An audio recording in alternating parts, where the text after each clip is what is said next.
Nu ir labą vakarėlį arbūziniai. Pašnekėsiam šiandien keletą klausimėlių.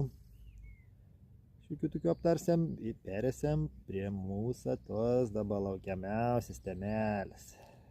Arbūzų daiginėms prasidės. Sėsiam jau sieklas. Aišku, jau vyrai turbūt pasodėnusi, jau kiti turi daigelius, mačiau jau internetus, turi nemažus, bet čia sakyčiau galioja ta taisyklelė, kad neskubėk ir būsi pirmas.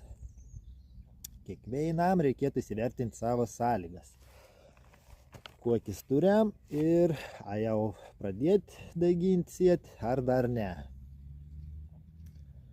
Kokius reikėtų atsižvelgti kon. Tai jeigu planuojat arbūzą, turit korą daiginti, jeigu daiginsim mane kaip aš daugiabučiam palongis, ar mūsų palongis neturit galimybę nuo laukia ar šiltnamie kažkokios daigyklos daiginti, tai reikėtų neskubėti dar vis dėlto.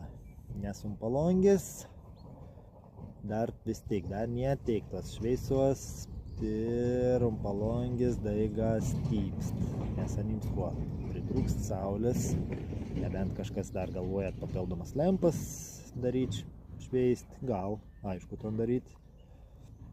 Tinki paprastas luminescencinis lempas ir augalų daiginimą lempas, specialistin toks, violetinis visoks. Anos tink, tas ok, jeigu ir galimybė, bet jeigu ne, tai dar neskubėkiam. Aš te planuoju, kad tik katrus palongis daiginsiu, tai daiginsiu tik po Velykų.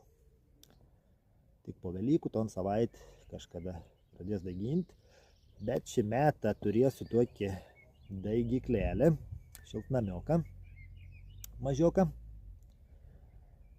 Tai aš šiandien galvoju auginti tų daigų. Šį metą auginsiu biškį daugiau, nes galvoju, gal kažkam ir padovanuosiu, kažkam gal vieni kiti pardausiu.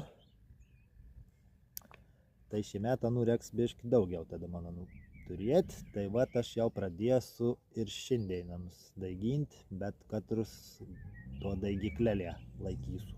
O palongis, kaip sakau, pradėsiu daiginti tik dar po savaitelės. Tai dažna kas klaus, ar gal teisė į